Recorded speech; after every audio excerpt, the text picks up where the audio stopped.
Hello बच्चों, good morning, good evening, good afternoon. जब भी हमारा वीडियो देख रहे हो और उम्मीद करते हैं आप सब अच्छे होंगे, पढ़ाई कर रहे होंगे।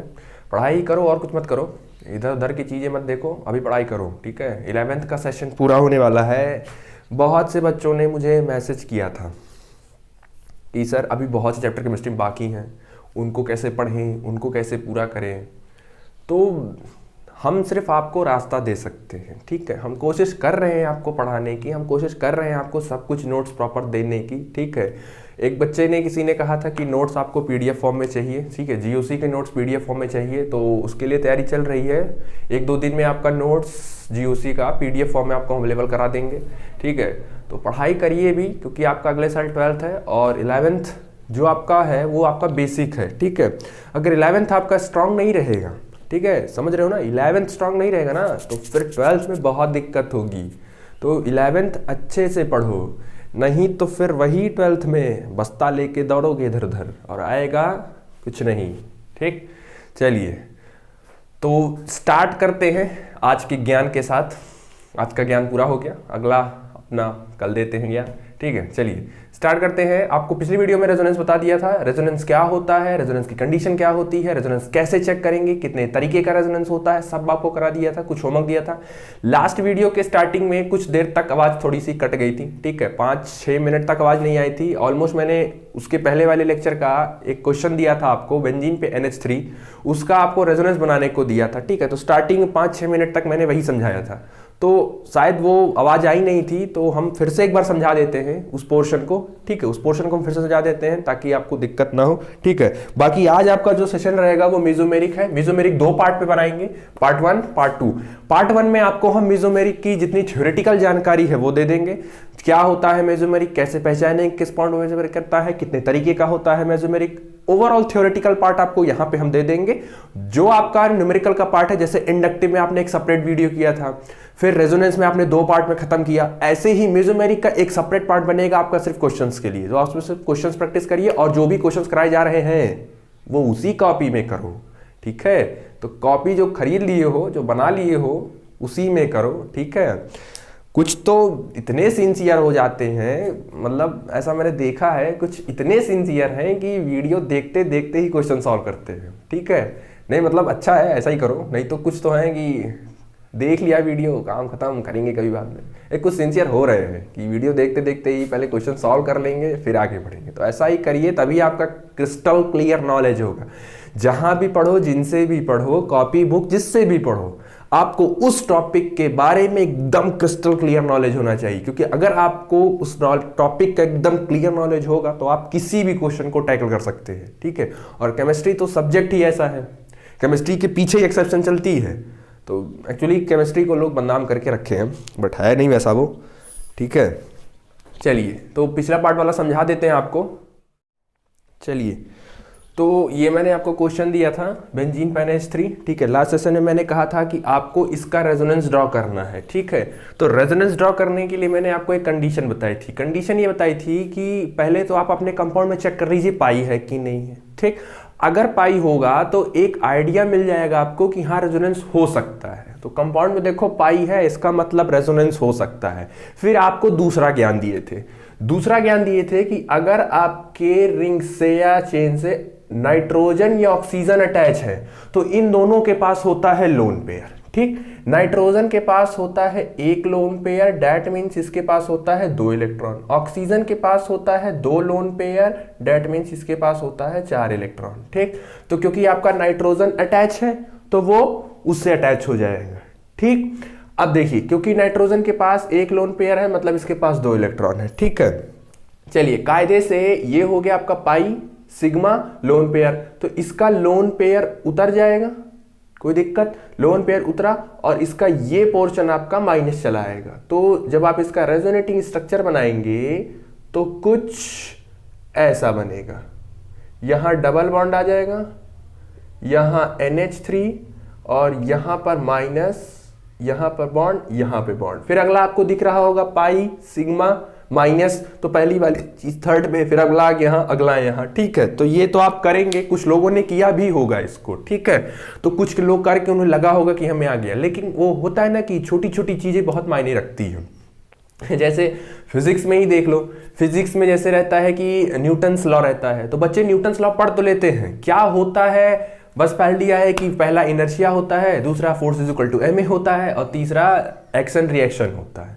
वास्तव में न्यूटन्स लॉ क्या होता है, क्या समझाता है, क्या पता चलता है न्यूटन्स लॉ, आपको कब अप्लाई करना है, वर्क एनर्जी थ्योरम आपके पास है उसको कब अप्लाई करना है, इक्वेशन ऑफ मोशन जो तीनों इक्वेशन है वो कब अप्लाई करने हैं, क्योंकि वो सब जब आपको ये छोटी छोटी बातें पता होंगी ना कि कब कहां कैसे पढ़ना है, आपको जो भी चीज आप पढ़ रहे हैं वो मैटर नहीं करता है उतना, जितना ये मैटर करता है कि वो जो आपने पढ़ा है उसको कब कहां और कैसे यूज करना है। ठीक है, तो नॉलेज इसकी रखिए, ज्यादातर कम भी रहेगी तो ठीक है, कम से कम ये तो पता रहे ना कि किस चीज को कहां यूज करना है। ठीक, तो ये आपका स्ट्रक्चर बन गया।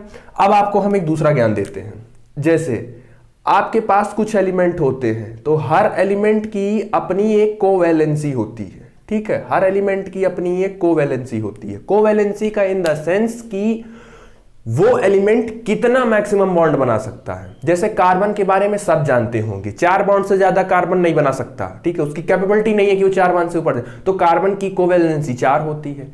सल्फर की मैक्सिमम कोवैलेंसी 6 होती है, वो 6 से ऊपर नहीं जा सकता है। फास्फोरस की 5 होती है, ऑक्सीजन की 2 होती है, हाइड्रोजन की 1 होती है, फ्लोरीन की भी एक होती है, क्लोरीन की 1 होती है। तो ऐसे हर एलिमेंट की अपनी एक कोवैलेंसी होती है। ठीक उसी तरह नाइट्रोजन की जो मैक्सिमम कोवैलेंसी होती है वो 4 होती है, मतलब वो 4 से ज्यादा नहीं बना सकता है, 3 बनाएगा या 4 बनाएगा, उससे ज्यादा वो नहीं बना सकता है, मतलब 4 वाला कंपाउंड एग्जिस्ट ही नहीं करेगा। अब एक बार अपना ये आगे करके जरा एक बार प्रोसीड कर लीजिए।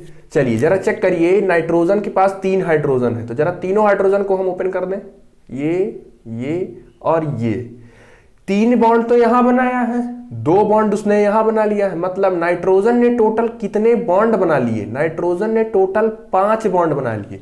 जबकि नाइट्रोजन की जो मैक्सिमम कोवैलेंसी है, ठीक है, मैक्सिमम कोवैलेंसी है किसी किसी कंपाउंड में, अधिकतर वो 3 या 4, 3 अमोनिया के केस में शो करता है और 4 वो अमोनियम के केस में शो करता है।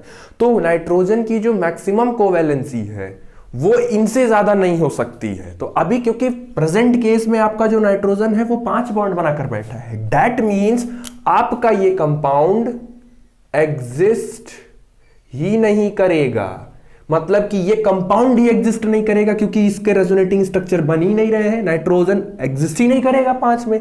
इसका मतलब इसका लिखेंगे this compound does not exist because nitrogen can never B pentavalent. Nitrogen कभी भी पेंटावैलेंट हो ही नहीं सकता। ठीक है, नाइट्रोजन की वैलेंसी 5 हो ही नहीं सकती है, तो जो 5 हो नहीं सकती है तो ये कंपाउंड बन नहीं सकता। ये नहीं बना तो ये बना कैसे फिर, तो इसका मतलब ओवरऑल आपका जो कंपाउंड है वो एग्जिस्ट ही नहीं करेगा। ठीक, तो ये आपको मैंने दिया था, पिछली वीडियो में समझाया था, लेकिन थोड़ा सा गलती हो गई थी वहां। ठीक है, तो आवाज नहीं आई थी, तो यहां मैंने आपको फिर से समझा दिया एक बार कि नाइट्रोजन तो याद भी रखो। ठीक है, जैसे कार्बन की 4 याद की हो, ऐसे नाइट्रोजन की याद कर लो, मैक्सिमम 3 या 4, उससे ज्यादा नहीं जाएगा वो। फास्फोरस की 5 होता है, सल्फर का 6 होता है, क्लोरीन का 1 होता है, हाइड्रोजन का 1 होता है, ऑक्सीजन का 2 होता है।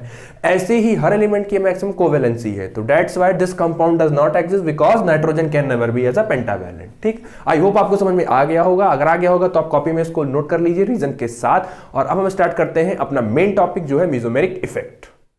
चलिए देखिए मेसोमेरिक इफेक्ट क्या होता है। ठीक है, जैसे कि मैंने आपको स्टार्टिंग में ही जब जीओसी स्टार्ट किया था तो आपको बताया था इलेक्ट्रॉनिकल डिस्प्लेसमेंट पढ़ना है आपको। ठीक है, उसमें मैंने आपको 4 तरीके का बताया था। एक बताया था इंडक्टिव इफेक्ट, एक बताया था आपको रेजोनेंस, और रेजोनेंस के अंदर ही मैंने लिखवाया था आपको मेसोमेरिक, और फिर आपको बताया था हाइपर कंजुगेशन, एंड लास्ट आपको बताया था इलेक्ट्रोमेरिक इफेक्ट। अपर के जो तीनों थे वो आपके परमानेंट इफेक्ट थे, इलेक्ट्रोमेरिक जो होता है वो आपका टेम्परेरी इफेक्ट होता है। ठीक, अब क्योंकि मेसोमेरिक जो टॉपिक है, ठीक है, मेसोमेरिक जो टॉपिक है वो रेजोनेंस के अंदर आता है, मतलब ये तो आपके पिताजी हो गए, फादर हो गई है।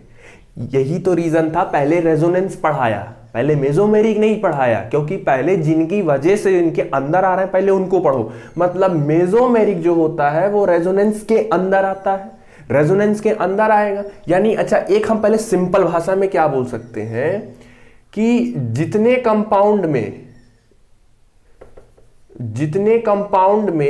मेसोमेरिक हो रहा होगा, ठीक है, जितने कंपाउंड में मेसोमेरिक होगा, ठीक है, ऐसे लिख लो। अगर मेसोमेरिक होगा तो डेफिनेटली उसके अंदर क्या हो रहा होगा, रेजोनेंस। बात समझ में आ गई? अगर किसी कंपाउंड में मेसोमेरिक होगा तो डेफिनेटली उसके अंदर रेजोनेंस हो रहा होगा। लेकिन अगर किसी कंपाउंड में रेजोनेंस हो रहा होगा, ठीक है, रेजोनेंस होगा, तो यह जरूरी नहीं है कि उसके अंदर मेसोमेरिक इफेक्ट हो। मतलब कि all mesomeric compound are resonance but और resonance compound does not show mesomeric. जितने मेसोमेरिक वाले हैं वो सब के सब आपके रेजोनेंस शो करेंगे, लेकिन रेजोनेंस वाले आपके मेसोमेरिक शो कर दें ये जरूरी नहीं है। तो अभी इस लाइन को हम थोड़ा सा भी डिटेल कर देते हैं, हालांकि मैंने पहले आपको दिमाग में बैठा दिया, ठीक है। अब बैठा कि नहीं बैठा वो आप जान रहे होंगे, ठीक है, मैंने तो कुछ किया बैठाने की। चलिए, मेसोमेरिक होता क्या है? जैसे अभी तक जो पढ़े हो ना वो इलेक्ट्रॉन डिस्प्लेसमेंट को लेके पढ़े हो कि इलेक्ट्रॉन इधर से इधर शिफ्ट हुआ, इधर से इधर शिफ्ट हुआ। इंडक्टिंग पढ़ा कि किसी ने खींचा, किसी को इलेक्ट्रॉन दिया गया, तो शिफ्टिंग पढ़े हो वहां पे। रेजोनेंस में पढ़े थे कि पूरा का पूरा इलेक्ट्रॉन रिंग में उतर जाता था, फिर वो दूसरे को हटा के, मतलब पूरे रिंग में वो इलेक्ट्रॉन दौड़ता था, पूरी चेन में वो इलेक्ट्रॉन दौड़ता था। यहां पे भी मेसोमेरिक में भी आपको वही सेम काम करना है, पैसा ही देना है आपको, बस पैसा देने का तरीका बदला है, ठीक है। पहले केस में आपने हमें क्या किया था, पहले के इंडक्टिव केस में इमेजिन करिए आपने हमें पैसा हमारे अकाउंट में डाल के दिया। दूसरे वाले केस में आपने डायरेक्ट मेरे हाथ में दे दिया है, ठीक है, पैसा। अब आप यहां तीसरे केस में जो मेसोमेरिक वाला केस है वो इमेजिन करिए कि आपने पहले पैसा किसी और को दिया और उसने पैसा मुझे दिया, तो वो पैसा मुझे तब देगा जब आप उसको पैसा देंगे। मतलब उसको परमिशन किससे लेनी पड़ेगी, आपसे लेनी पड़ेगी, क्योंकि जब तक वो आपसे परमिशन लेगा नहीं तब तक वो मुझे देगा नहीं। ऐसे ही सेम एग्जांपल यहां पे समझिए, ठीक है। एक बार एग्जांपल आप फिर से देख लीजिए, अभी कंपाउंड समझा जाएगा। जैसे आप हैं, हम हैं और बीच में कोई एक और है। अब हमको पैसा चाहिए और उसके पास पैसा है, लेकिन वो पैसा दे नहीं रहा है उसके पास पैसा और मुझे चाहिए, बट वो मुझे पैसा दे नहीं रहा है क्योंकि आपने उसे भी इजाजत नहीं दिया है। जैसे ही आप उसे इजाजत देंगे कि पैसा दे दो, अब वो तुरंत मुझे पैसा दे देगा। ऐसे ही सेम अगर मेरे से पैसा लेना होगा तो वो लेगा नहीं, पैसा खड़ा रहेगा। क्यों? क्योंकि आपने अभी उसे ऑर्डर नहीं किया। जैसे आप उसे ऑर्डर करेंगे तुरंत वो मेरे से पैसा ले लेगा, ठीक। यानी किसी भी कंपाउंड में जब इलेक्ट्रॉन देना होता है तो मेसोमेरिक देता नहीं है, मेसोमेरिक से दिया जाता है, बस वो रुका होता है, क्योंकि उसको किसकी परमिशन लेनी होती है, उसको परमिशन लेनी होती है रेजोनेंस की, ठीक है। वो रेजोनेंस से पूछता है कि मैं इलेक्ट्रॉन ले लूं या मैं इलेक्ट्रॉन दे दूं। तो जब भी किसी कंपाउंड में इलेक्ट्रॉन देना होता है तो वो थ्रू रेजोनेंस देता है, और जब भी किसी इलेक्ट्रॉन से किसी कंपाउंड से इलेक्ट्रॉन को लेना होता है तो वो भी थ्रू रेजोनेंस लेता है। एग्जांपल और लिंक करके समझिए, समझ में आ जाएगा कि जब भी किसी कंपाउंड से इलेक्ट्रॉन को लेना होगा तो वो थ्रू रेजोनेंस लेगा, या जब भी किसी इलेक्ट्रॉन को देना होगा, किसी को देना होगा, तब भी वो थ्रू रेजोनेंस ही देगा, ठीक। इसका मतलब मेसोमेरिक इफेक्ट जो होता है वो आपका एटम हो सकते हैं या ग्रुप ऑफ एटम हो सकते हैं, ठीक है। एटम और ग्रुप ऑफ एटम हो सकते हैं जो विच डोनेट और gain electron in A chain और रिंग थ्रू, सबसे मेन पॉइंट आपको ये लिखना पड़ेगा, थ्रू रेजोनेंस, ठीक है। मतलब कि अगर कोई एटम या कोई ग्रुप ऑफ एटम है जो इलेक्ट्रॉन को डोनेट कर रहा है या इलेक्ट्रॉन को गेन कर रहा है चेन या रिंग से, तो उसको किससे चेन और रिंग करेगा, वो थ्रू रेजोनेंस ही वो गेन और चेन में दे सकता है, गेन कर सकता है या डोनेट कर सकता है। ठीक, ये हो गया। दूसरा बोला ये है कि जो भी आप शो कराएंगे जहां पे भी मेसोमेरिक होगा, यानी कि ये जो आपने बोला है एटम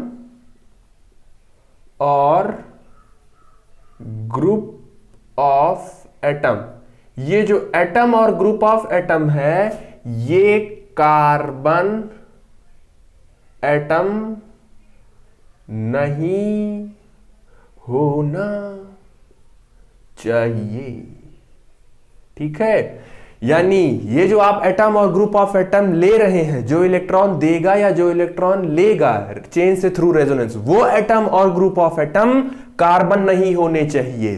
कार्बन नहीं होना चाहिए, तभी आपकी डेफिनेशन सही होगी। अब जो मैंने आपको बताया था, क्या बताया था कि all mesomeric are resonance but all resonance are not mesomeric. अभी यहां हम समझा देते हैं, ठीक है, कि वो लाइन क्यों लिखी गई थी। ठीक है, इस बात को याद रखिए। क्या बताया मैंने कि कोई भी एटम और ग्रुप ऑफ एटम जब इलेक्ट्रॉन को डोनेट या गेन करेगा चेन में या रिंग में थ्रू रेजोनेंस, तभी इस इफेक्ट को हम क्या बोलेंगे, मेसोमेरिक। अगर रेजोनेंस के थ्रू उसने इलेक्ट्रॉन लिया है या रेजोनेंस के थ्रू उसने इलेक्ट्रॉन दिया है, तो वो आपका कहलाता है मेसोमेरिक इफेक्ट। वो एटम और ग्रुप ऑफ एटम आपका कार्बन नहीं होना चाहिए, याद रखिए। अब क्यों नहीं होना चाहिए, कहां पे क्या दिक्कत आती है, वो हम आपको समझा देते हैं, जो आपको लाइन मैंने लिखवाई थी। देखिए, मान लीजिए आपके पास ये कंपाउंड है, ठीक है, CH3 नहीं CH2 ले लो, ठीक है, CH2 पाई 1 2 3 पाई सिग्मा पाई 1 2 3 4 1 2 3 4 ठीक।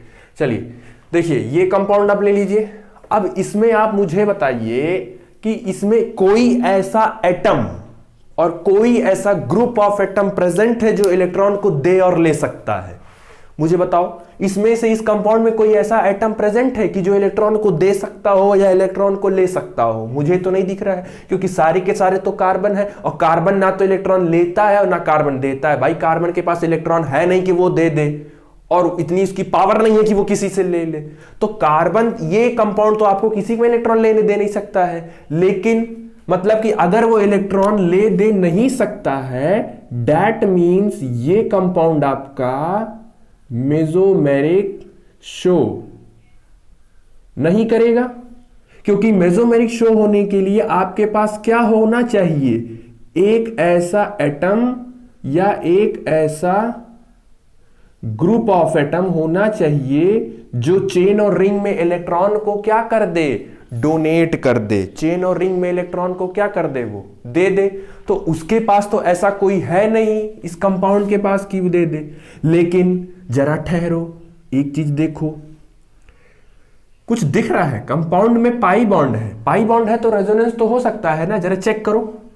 पाई सिग्मा पाई, मतलब कि इस कंपाउंड में आपका पाई सिग्मा पाई, और ये आपको मैंने सबसे लास्ट पार्ट में सिखाया था कि पाई सिग्मा पाई क्या होता है, एक रेजोनेंस होता है ना। मतलब कंपाउंड में क्या हो सकता है, रेजोनेंस। मतलब इस कंपाउंड में रेजोनेंस तो हो रहा है, लेकिन इस कंपाउंड में मेसोमेरिक नहीं हो रहा है। इसीलिए तो बोला कि जितने रेजोनेंस होते हैं, जरूरी नहीं है कि वो मेसोमेरिक शो कर रहा हो, लेकिन जितने मेसोमेरिक हैं वो रेजोनेंस आपके शो करेंगे। जैसे याद होगा, कुछ में एग्जांपल दिया था मैंने, CH2 double bond CH single bond OH, ठीक है, 1 2 3 4, ठीक है, ये आपको मैंने एग्जांपल दिया था। क्योंकि ऑक्सीजन के पास देखो लोन पेयर है, अच्छा, पाई सिग्मा लोन पेयर, तो भैया इस वाले कंपाउंड के पास पाई है, सिग्मा है और लोन पेयर है, मतलब रेजोनेंस तो है। अच्छा, लोन पेयर है तो याद होगा, आपने बनाया भी होगा कि ये रेजोनेंस उतार देता था। अब देखो ये एटम, मतलब हालांकि ये ग्रुप ऑफ एटम है, ऑक्सीजन और H है ना, तो सिंगल तो एटम होता नहीं है, ऑक्सीजन और हाइड्रोजन के साथ ये ग्रुप ऑफ एटम हो गया। मतलब ऑक्सीजन ने अपना लोन पेयर रिंग में उतार दिया, डोनेट कर दिया। डोनेट किया है थ्रू रेजोनेंस, क्योंकि रेजोनेंस हो रहा है, तो थ्रू रेजोनेंस वो अपना इलेक्ट्रॉन डोनेट कर दिया। मतलब इस कंपाउंड के अंदर क्या हो रहा है, मेसोमेरिक हो रहा है। अच्छा, मेसोमेरिक होने का मतलब इस कंपाउंड के अंदर देखो क्या हो रहा था, रेजोनेंस हो रहा था। तो रेजोनेंस हो रहा था तभी तो मेसोमेरिक हुआ। तो इसका मतलब कि भैया मेसोमेरिक होगा अगर, तो रेजोनेंस डेफिनेटली होगा, लेकिन अगर रेजोनेंस हो रहा है तो मेसोमेरिक नहीं शो होगा। ठीक है, इसीलिए आपको लिखवा दिया गया था या बता दिए हैं कि जितने मेसोमेरिक हैं वो रेजोनेंस शो करेंगे, बट जितने रेजोनेंस हैं वो मेसोमेरिक शो नहीं करेंगे। तो इसको आप कहीं नोट कर लीजिए अपने लैंग्वेज में। ठीक है, नोट्स में ये नहीं लिखा है, जो मैं नोट्स आपको प्रोवाइड कराऊंगा उसमें मैंने रीजन नहीं एक्सप्लेन किया है। ठीक है, रीजन मैंने लिखा नहीं है एग्जांपल देके, तो आप ये रीजन कहीं लिख लीजिए मार्जिन के ऊपर, जहां भी बॉक्स बना के, जिससे आपको क्लियर रहे कि वो, क्योंकि लाइन तो मैंने लिख दी है कि रेजोनेंस वो मेसोमेरिक शो करता है बट वो नहीं करता है, बट ये मैंने एक्सप्लेनेशन वहां नहीं लिखा है, तो ये आप इसको लिख लीजिए। ठीक है, चलिए ये आपका हो गया कि रेजोनेंस क्या, मेसोमेरिक क्या होता है, कैसे पहचानेंगे। अब आगे चलते हैं कितने तरीके के मेसोमेरिक होते हैं। चलिए, जैसे मैंने आपको बताया था कि जो रेजोनेंस होता है, जैसे इंडक्टिव पढ़ाया था, तो इंडक्टिव में आपको क्या बताया था, इंडक्टिव में आपको ये बताए थे कि जो भी आपका इलेक्ट्रोनेगेटिव एटम होता था वो इलेक्ट्रॉन रिंग से ले लेता था या चेन से उसको इलेक्ट्रॉन खींच लेता था। वो तो जब वो खींच लेता था तब पूरे कंपाउंड में नेगेटिव, मतलब एक कोई खींचने वाला होता था। ऐसे फिर आपने देखा था कि वो इलेक्ट्रॉन दे भी रहा था चेन या रिंग में, तो एक देने वाला होता था। फिर उस बेस पे आपने दो डिसाइड किया था कि अगर दे रहा है तो उसको प्लस आई ग्रुप बोलेंगे, प्लस आई इफेक्ट बोलेंगे। अगर वो चेन और रिंग से इलेक्ट्रॉन को खींच रहा होगा तो उसको माइनस आई इफेक्ट या माइनस आई ग्रुप बोलेंगे। ऐसे ही यहां पे भी है, क्योंकि आपके मेसोमेरिक में मैंने आपसे क्या बोला, डेफिनेशन मैंने आपको क्या लिखवाई है, डेफिनेशन मैंने लिखवाई थी आपको कि कोई भी एटम, जो भी एटम और ग्रुप ऑफ एटम होगा, या तो वो इलेक्ट्रॉन को डोनेट करेगा, डोनेट इलेक्ट्रॉन, या वो इलेक्ट्रॉन को गेन करेगा, तो गेन इलेक्ट्रॉन करेगा। अच्छा, दोनों के दोनों गेन कैसे करेंगे भाई, ये डोनेट करेगा थ्रू रेजोनेंस और ये गेन करेगा थ्रू रेजोनेंस, मतलब दोनों गेन और थ्रू किसके थ्रू करेंगे, रेजोनेंस। अब अगर इलेक्ट्रॉन डोनेट किया जा रहा है रिंग में तो उसको हम बोलेंगे प्लस एम इफेक्ट। ठीक, अब दूसरा समझ ही गए होगे। अगर गेन किया जाएगा तो उसको हम बोलेंगे minus I effect, sorry minus M effect. बात क्लियर हो गई। अगर चेन और रिंग को इलेक्ट्रॉन दिया जा रहा होगा थ्रू रेजोनेंस तो उसको हम प्लस एम इफेक्ट बोलेंगे। अगर चेन और रिंग से इलेक्ट्रॉन लिया जा रहा होगा तो उसको हम थ्रू रेजोनेंस, तो उसको हम माइनस आई इफेक्ट बोलेंगे, सॉरी माइनस एम इफेक्ट बोलेंगे। ठीक, कोई दिक्कत। चलिए, अब सबसे बड़ा सवाल, सर जी पहचानेंगे कैसे? मान लीजिए हमारे पास कंपाउंड है तो हम पहचानेंगे कैसे कि ये वाला प्लस एम है, ये वाला माइनस है, क्योंकि हमारे पास तो क्वेश्चन होगा।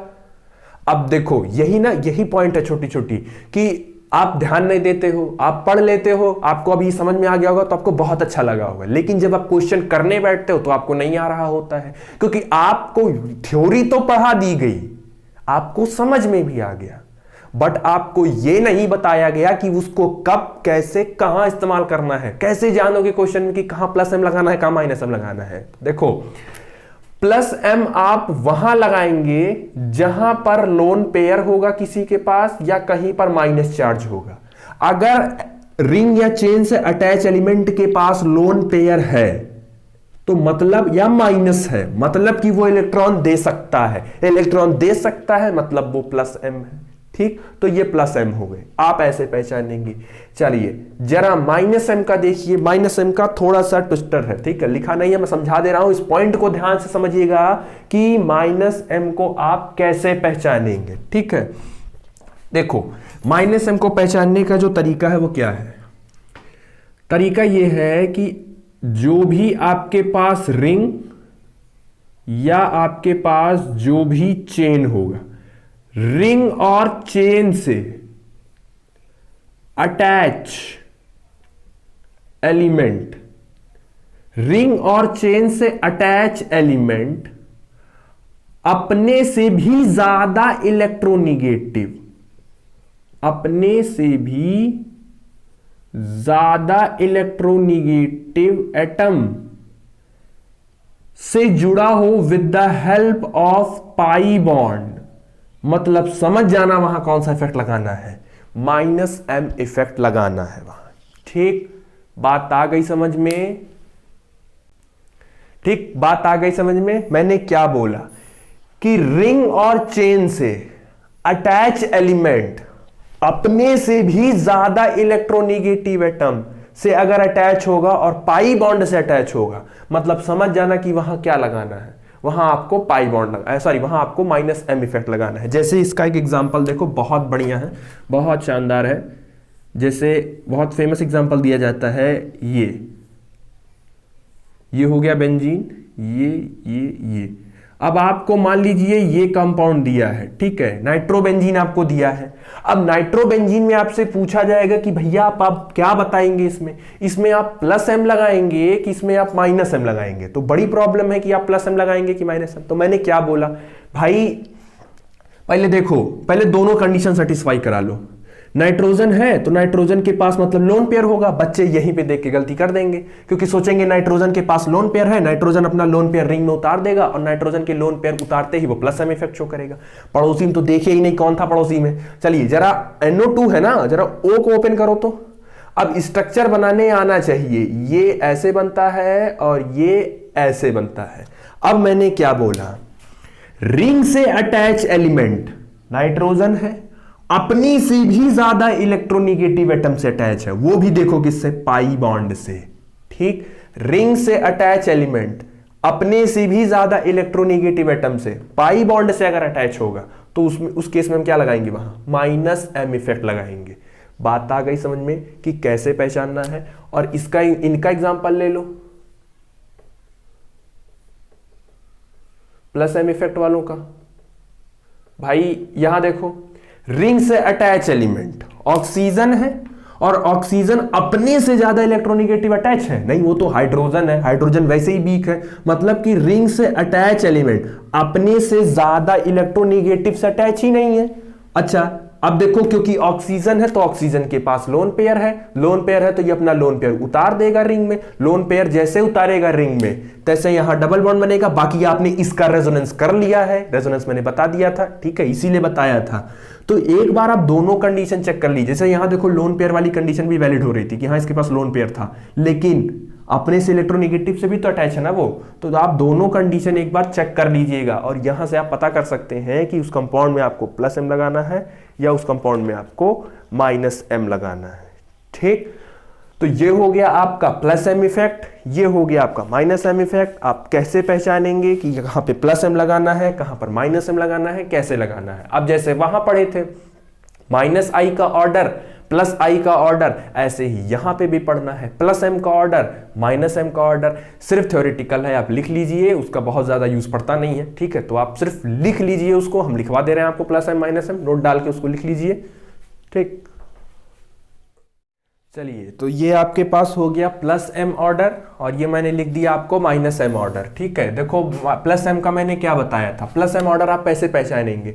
+m ऑर्डर के पास या तो लोन पेयर होगा या उसके पास माइनस चार्ज होगा। अगर ये दोनों आप देख लीजिएगा, अगर ये दोनों है कंपाउंड में तो आप +m ऑर्डर लगा दीजिएगा। देखो माइनस माइनस माइनस, फिर बाकियों के पास लोन पेयर है।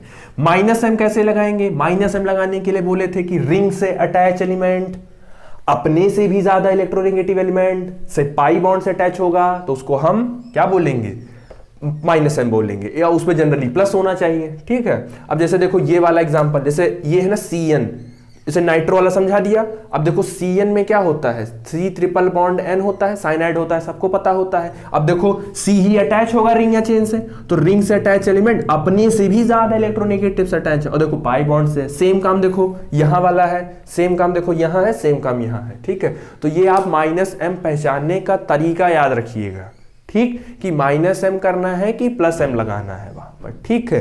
तो ये नोट कर लीजिए। फिर आपको एक लास्ट ज्ञान दे देते हैं मीजोमेरिक के बारे में, उसके बाद आपको क्वेश्चन कराएंगे अगले वीडियो में।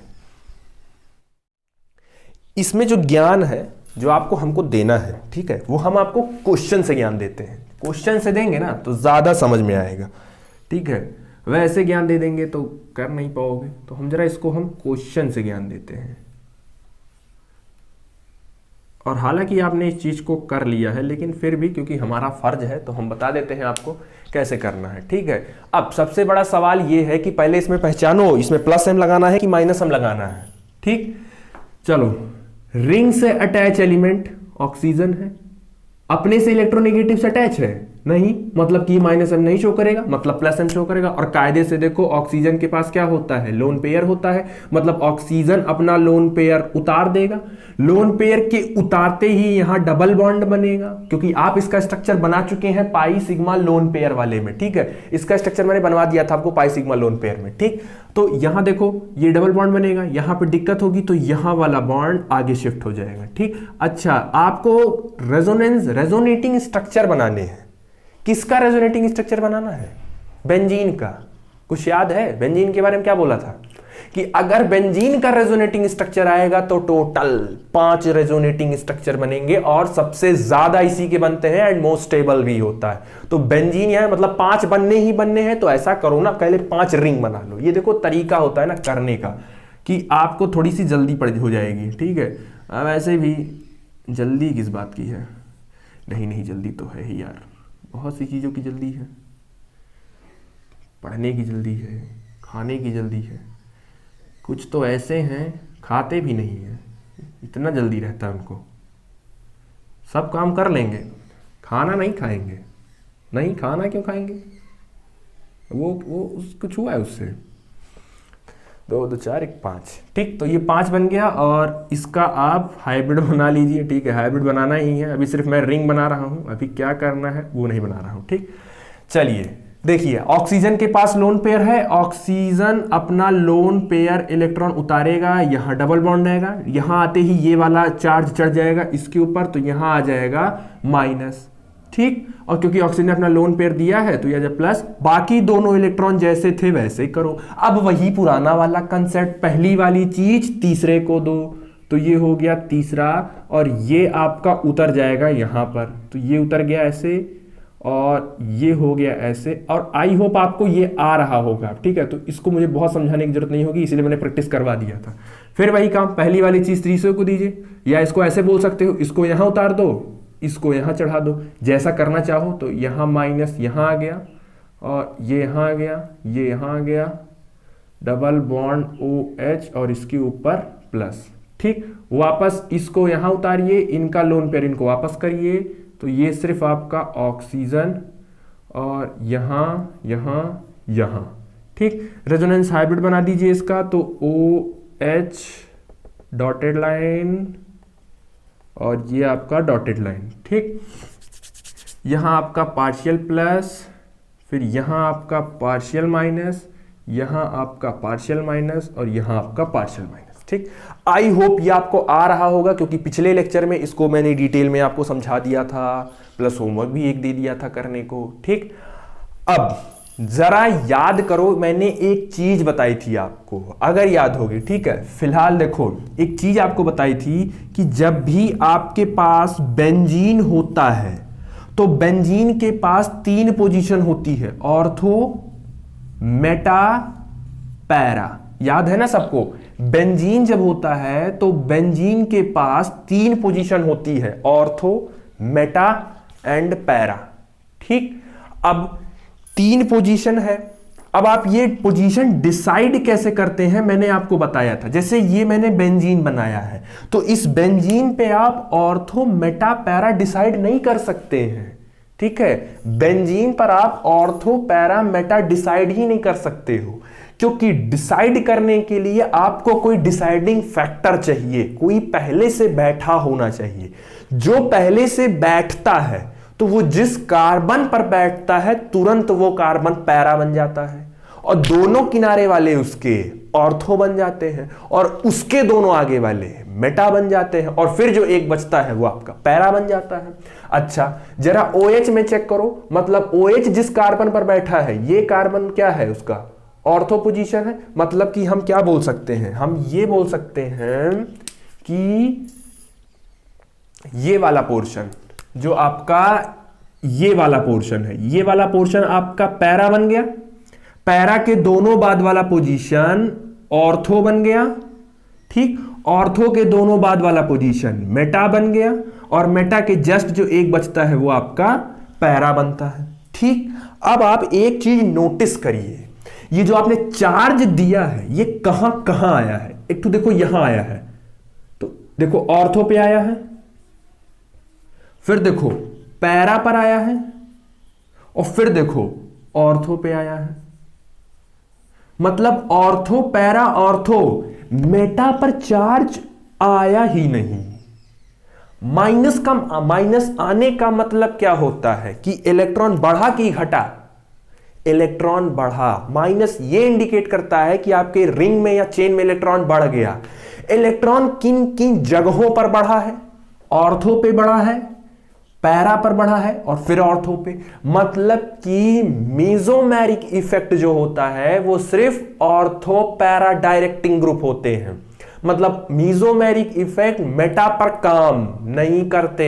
वो इलेक्ट्रॉन डेंसिटी कहां बढ़ाएंगे, कहां बढ़ाएंगे, कहां बढ़ाएंगे, वो सिर्फ ऑर्थो पर बढ़ाएंगे और पैरा पर बढ़ाएंगे, ठीक। तो ये याद रखिएगा कि मेसोमेरिक इफेक्ट सिर्फ ऑर्थो और पैरा डायरेक्टिंग ग्रुप होते हैं, मेटा पोजीशन से उन्हें कोई लेना देना नहीं होता, ठीक। अब ये मैंने आपको दे दिया है प्लस एम का एग्जांपल, तो प्लस एम का आपने कर लिया, तो प्लस एम में देखो माइनस माइनस आया है। अभी जब आपको माइनस एम का होगा तो आप देखिए जहां जहां माइनस था, क्योंकि वो खींच लेगा, तो प्लस भी कहां कहां कौन कौन से पोजीशन पर आएगी, ऑर्थो और पैरा पे ही आएगी, ठीक है। तो हमने आपको एक दे दिया, अब आप खुद, ये आपका होमवर्क है, ठीक है, क्योंकि जैसा कि है मैं हर वीडियो में आपको एक होमवर्क दे देता हूं, तो आप खुद इसको करेंगे और खुद आप चेक करेंगे, ठीक है। क्योंकि मैंने एक करा दिया, और अगर आपसे नहीं हो रहा होगा तो आप कमेंट कर दीजिएगा कि सर हमसे नहीं हो रहा होगा, ठीक है। देखो ये ऐसे है, ये ऐसे है, ये ऐसे है, ये ऐसे है, ठीक। तो मैंने बता दिया है ऑलरेडी कि ये आपका कैसा शो करेगा, माइनस एम इफेक्ट शो करेगा, माइनस एम, क्योंकि रिंग से अटैच एलिमेंट अपने से भी ज्यादा इलेक्ट्रोनेगेटिव पाई बॉन्ड से अटैच है। तो क्या है, मैं एक बार आइडिया दे रहा हूं, देखो ये इलेक्ट्रॉन खींचेगा, इसके ऊपर माइनस आएगा, इसके ऊपर प्लस आएगा, इसके ऊपर प्लस आते ही पाई सिग्मा प्लस, तो ये प्लस तुरंत यहां चला आएगा। फिर वही पुराना लॉजिक लगाओ अपना, ऐसे करते करते पूरे रिंग में दौड़ाइए और देखेंगे कि जो प्लस चार्ज है वो आपका ऑर्थो पैरा और ऑर्थो पे मिलेगा, मेटा पर प्लस नहीं मिलेगा। इसका मतलब ये है कि आपका जो मेसोमेरिक इफेक्ट है वो सिर्फ ऑर्थो पैरा डायरेक्टिंग ग्रुप है। मतलब कि आने वाले को भैया कि तो ऑर्थो बैठाएगा कि तो पैरा बैठाएगा, मेटा ओटा पे वो नहीं बैठाने वाला, क्योंकि वो उस पे ना इलेक्ट्रॉन कम है ना उस पे इलेक्ट्रॉन ज्यादा है, ठीक। अब आपसे एक चीज में और पूछ सकता है, अगर किसी ने आपसे पूछा कि इलेक्ट्रॉन डेंसिटी कहां पर ज्यादा है, तो इलेक्ट्रॉन डेंसिटी ज्यादा होने का मतलब इलेक्ट्रॉन ज्यादा आया है, तो इलेक्ट्रॉन डेंसिटी कहां पे ज्यादा है, ऑर्थो और पैरा पे। उसके रिस्पेक्ट में मतलब इलेक्ट्रॉन डेंसिटी कम कहां है, तो मेटा पर कम होगा। अच्छा, इलेक्ट्रॉन डेंसिटी बढ़ाया कौन था, प्लस एम वाले ही तो बढ़ाए थे, तो प्लस एम इफेक्ट आया, उसने इलेक्ट्रॉन दिया तो इलेक्ट्रॉन डेंसिटी बढ़ गई। कहां कहां बढ़ी, ऑर्थो और पैरा पर। बात समझ में आ गई, प्लस एम में। लेकिन इमेजिन करो अगर माइनस एम होगा, ठीक है, यहां देखो ट्रिकी क्वेश्चन है थोड़ा सा। अगर आपके पास माइनस एम इफेक्ट होगा तो माइनस एम इफेक्ट जो होगा वो इलेक्ट्रॉन खींच लेगा, तो इलेक्ट्रॉन डेंसिटी कम हो जाएगी। कहां से कम होगी, ऑर्थो और पैरा से ही कम होगी, क्योंकि मेसोमेरिक तो ऑर्थो पैरा डायरेक्टिंग है, वो वही काम करेगा। अच्छा, माइनस एम के रिस्पेक्ट में इलेक्ट्रॉन डेंसिटी कहां ज्यादा रहेगी, प्लस मेटा वाले पे। ये बात समझ में आई। जैसे माइनस एम जो होगा वो इलेक्ट्रॉन डेंसिटी कम करेगा, तो कम कहां से करेगा, वो ऑर्थो और पैरा से इलेक्ट्रॉन डेंसिटी कम कर देगा, तो उसके रिस्पेक्ट में मेटा वाले पे इलेक्ट्रॉन ज्यादा रहेगा ना, क्योंकि इलेक्ट्रॉन तो वो ऑर्थो पैरा से कम कर दिया, अब उसके रिस्पेक्ट में मेटा वाले पे तो ज्यादा रहेगा। तो इसका मतलब तो क्वेश्चन कैसे भी पूछा जा सकता है, ठीक है, तो ये आप तैयार रहिए और इसको आप होमवर्क में बना लीजिएगा और चेक कर लीजिएगा। एक बार प्लस यहां आएगा, फिर यहां आएगा और फिर यहां आएगा। इसको आप खुद से बनाकर एक बार चेक कर लीजिएगा कि आपको आया कि नहीं आया। ठीक है, तो ओवरऑल जितना भी मेसोमेरिक इफेक्ट में हो सकता था, कितने तरीके के हो सकते थे, कैसे पहचानेंगे आपकी वो मेसोमेरिक इफेक्ट है, बाकी आपको ट्रिक्स दे दिया मैंने, तो होमवर्क भी एक दे दिया। आप जितना हो सकता था मैंने करा दिया। जैसे वहां पढ़े थे कि इंडक्टिव इफेक्ट पढ़ा था, फिर उसका एप्लीकेशन पढ़ा था कि उससे क्या बताते हैं। ऑलमोस्ट मेसोमेरिक का भी काम वही है, जो एप्लीकेशन वहां था वही एप्लीकेशन यहां भी है। जैसे वहां एसिडी की स्ट्रेंथ, स्टेबिलिटी बताए थे, वही सेम काम यहां बताना है, बस यहां मेसोमेरिक लेके बताना है। ठीक है, तो एप्लीकेशन सेम है दोनों का। तो आई होप जितना आज आपको समझाएं वो समझ में आ गया होगा। कोई दिक्कत, कोई प्रॉब्लम होगी तो आप जरूर बताइएगा। ठीक है, और पढ़ाई करते रहिए, जीओसी रिवाइज करते रहिए। आई रिपीट, जीओसी रिवाइज करते रहिए। जीओसी भूलना नहीं चाहिए, क्योंकि अगर जीओसी भूला तो सब कुछ भूला, क्योंकि फिर कुछ नहीं याद रहेगा। ठीक, तो जीओसी आप पढ़ते रहिए, रिवाइज करते रहिए, और कोई दिक्कत हो तो पूछिए। ठीक है, पढ़ाई करते रहिए। All the very best, thank you.